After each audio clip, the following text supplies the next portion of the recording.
Se existe um caso que define perfeitamente o que é um mistério criminal brasileiro, cheio de lacunas, evidências contraditórias, pistas que se cruzam e desaparecem antes de serem entendidas, esse caso é o que ficou conhecido como o Menino da Foto. Durante a década de 90, quando crimes ganhavam proporções nacionais mesmo sem internet, essa história se tornou uma das mais comentadas, debatidas e temidas do país. Um caso que começou com uma simples fotografia encontrada por acaso e terminou com uma investigação que até hoje não tem resposta. Um caso que mexeu com a polícia, com psicólogos, com especialistas em comportamento infantil e até com pessoas comuns que juram ter visto aquele rosto em lugares completamente diferentes. Eu cresci ouvindo minha mãe falar sobre esse caso. Me lembro de ver recortes de jornal guardados em caixas velhas, manchetes amareladas pelo tempo, repórteres em estúdios analógicos tentando explicar algo que parecia impossível. E agora, depois de tantos anos estudando investigações criminais, decidi revisitar essa história da maneira mais completa e profunda possível. O que você vai ouvir hoje não é apenas a reconstituição de um caso antigo.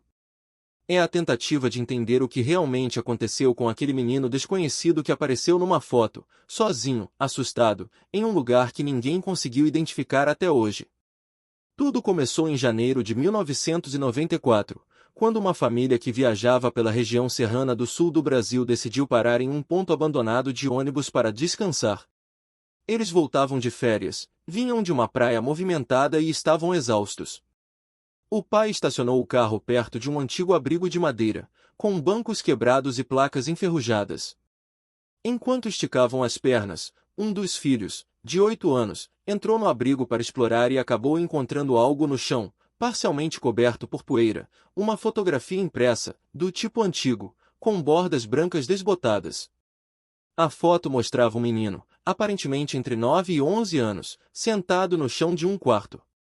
Ele estava magro, pálido, olhando diretamente para a câmera com uma expressão que ninguém conseguiu definir até hoje. Não era exatamente medo. Não era tristeza. Era algo entre desespero e resignação. Como se ele soubesse que aquela foto nunca deveria ter sido tirada. Como se estivesse esperando por algo, ou alguém. A família não deu muita importância no início. Pensaram que talvez fosse apenas uma foto perdida por alguém que passou por ali. Mas a mãe, inquieta, decidiu guardar a imagem. E foi essa decisão aleatória que acabou desencadeando uma das investigações mais perturbadoras das últimas décadas. Uma semana depois, essa foto foi parar nas mãos da polícia local, depois que a própria mãe começou a ter pesadelos constantes com o menino da imagem. Sonhava que ele chamava por ela, que batia na porta, que aparecia no espelho atrás dela quando escovava os dentes. Pode parecer delírio, mas até os policiais admitiram, anos depois, que aquela fotografia tinha algo errado. O olhar daquele menino parecia seguir quem quer que segurasse a imagem. A primeira etapa da investigação foi tentar identificar o quarto da foto. A imagem mostrava a parede de madeira, uma janela pequena sem cortina e um colchão fino jogado no chão. O menino vestia uma camiseta larga demais, como se fosse de adulto, e não havia nenhum objeto no quarto além de uma cadeira encostada em um canto. Parecia um cômodo improvisado, quase um cativeiro, mas sem sinais de violência aparente. A polícia comparou a imagem com centenas de registros de desaparecidos da época. Nada coincidiu. Nem o rosto, nem idade aproximada, nem características específicas. O menino da foto não existia em banco de dados nenhum. E então aconteceu algo que mudaria os rumos da investigação para sempre. 2 semanas após a divulgação da fotografia na televisão, uma mulher ligou para a delegacia afirmando ter visto o menino na saída de uma escola rural em 1992. Ela dizia lembrar dele porque ele parecia sempre sozinho, nunca falava com ninguém e sumiu de repente no meio daquele ano. A escola ficava em uma cidade pequena a quase 1.000 quilômetros de onde a foto foi encontrada. Distante demais para ser coincidência. Mas o mais estranho veio depois. A polícia foi até a escola para verificar registros. Nenhum aluno com aquela descrição havia estudado lá. Nenhum professor lembrava de alguém com aquele rosto, exceto uma única funcionária, já aposentada, que disse ter visto um garoto assim, observando o pátio do lado de fora, escondido atrás de uma árvore. Ele nunca entrou na escola. Nunca falou com ninguém. Ficava ali por alguns minutos, olhando as crianças, e depois desaparecia. Quando ela viu a foto na televisão, sentiu um arrepio que nunca esqueceu. Até esse ponto, o caso poderia ser apenas uma confusão, uma lembrança distorcida, uma coincidência.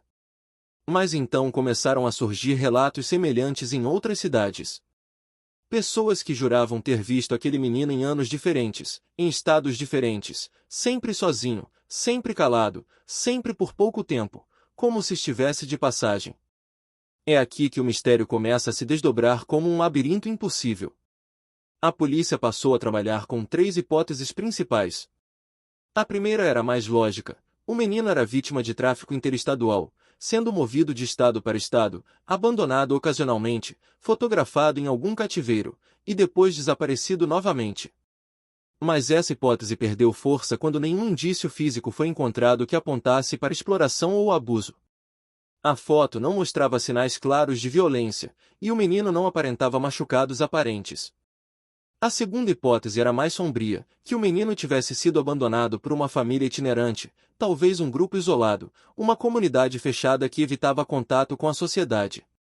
Isso explicaria o estilo do quarto, a roupa larga e a expressão vaga, típica de crianças que crescem longe de estruturas urbanas.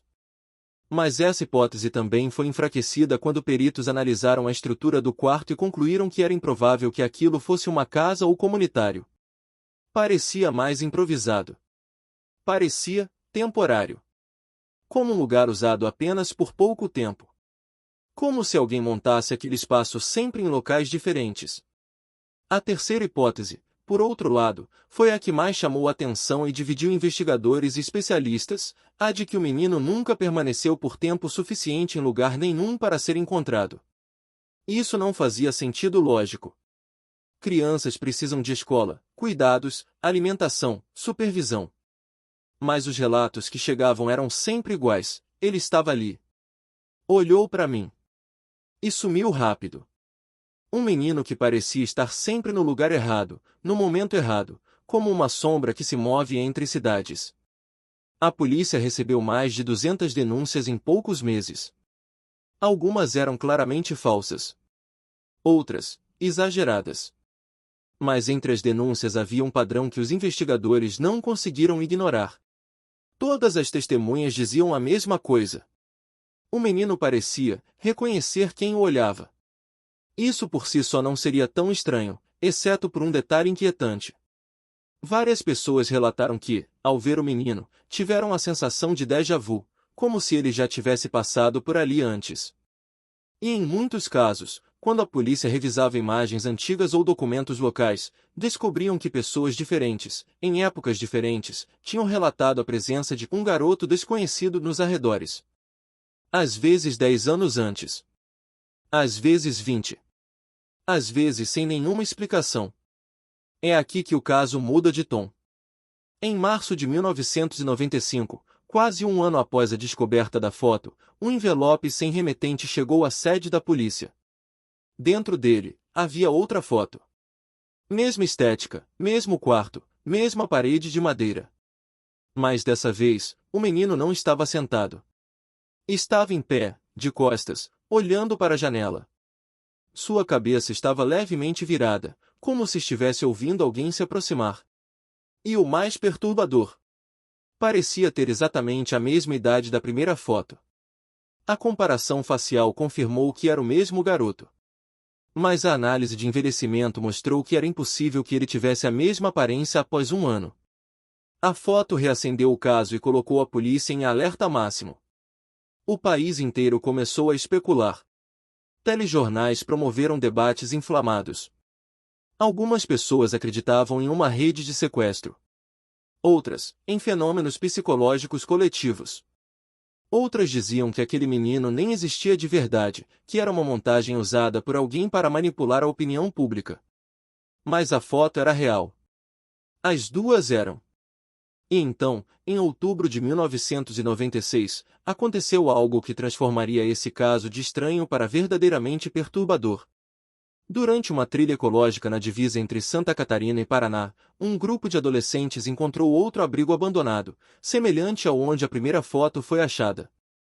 Dentro dele, em meio a folhas e galhos molhados, havia uma terceira fotografia. Ela mostrava novamente o menino. Mesma idade. Mesmo rosto. Só que agora ele estava em uma estrada de terra, embaixo de chuva, com roupas encharcadas. Ele olhava para a câmera com a mesma expressão indescritível. E atrás dele, desfocada, havia a silhueta de alguém adulto segurando algo que parecia um guarda-chuva fechado. As condições de iluminação, chuva e cena tornavam impossível que aquilo fosse uma foto manipulada digitalmente, não existia tecnologia acessível para isso na época. Era real. Mas novamente, o menino não envelhecera um único dia. Foi nesse ponto que alguns investigadores começaram a abandonar o caso. Um deles, em entrevista anos depois, afirmou: não era mais um caso policial. Era outra coisa. E eu não queria participar dessa outra coisa. As fotos foram enviadas ao exterior para análise. Nenhum perito foi capaz de explicar a ausência de envelhecimento ou o padrão irregular das sombras. Alguns elementos da segunda foto não coincidiam com a posição das luzes da janela. Na terceira, o corpo do menino não projetava sombra coerente com a iluminação da cena.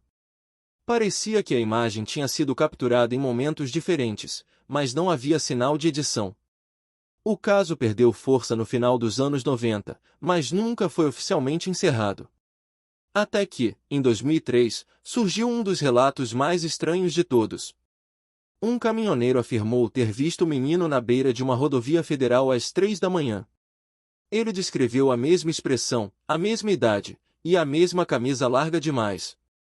O caminhoneiro chegou a parar o veículo, preocupado, mas quando saiu da cabine, o menino não estava mais lá.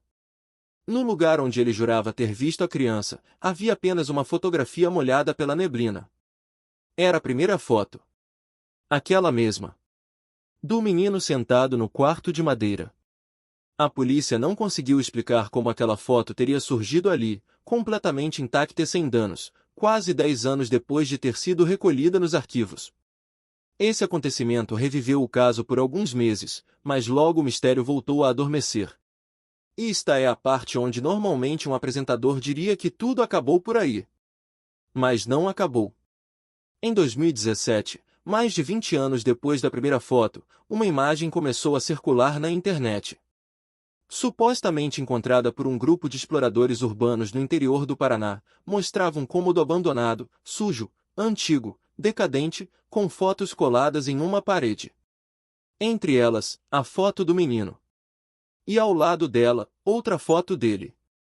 Só que nessa ele estava mais velho. Por volta de 14, talvez 15 anos. Expressão diferente. Olhos mais fundos. Rosto levemente cansado. Mas era ele. As características eram inconfundíveis. Junto da imagem colada na parede havia uma anotação escrita à mão. Ele não envelhece como nós. Desde então, o caso voltou a ganhar força nas redes sociais. Diversos fóruns discutem teorias sobre o menino da foto. Algumas pessoas acreditam que ele nunca existiu, que tudo foi obra de uma seita rural, outras acham que ele foi vítima de um criminoso nunca identificado. E há aquelas que acreditam que o menino não é deste mundo, que talvez seja alguém preso entre lugares, alguém que aparece apenas quando quer ser visto. Mas o que realmente aconteceu? A resposta é simples. Ninguém sabe. A foto original continua arquivada. Ela ainda existe. Ainda hoje, ao olhar para ela, muitos dizem sentir a mesma coisa que a mãe sentiu em 1994, que o menino está pedindo ajuda. Que está esperando por algo. Que está observando. E que talvez ainda esteja por aí, aparecendo em lugares diferentes, com a mesma idade, há mais de 30 anos. Se você já ouviu histórias parecidas, se conhece casos de crianças desaparecidas que nunca foram identificadas ou se acredita ter visto alguém parecido com o menino da foto, deixe seu comentário. Quem sabe sua informação ajude a montar as peças desse quebra-cabeça. Não esqueça de curtir o vídeo, se inscrever no canal e ativar as notificações, porque aqui nós trazemos casos reais que o Brasil jamais conseguiu explicar. E este é só um deles.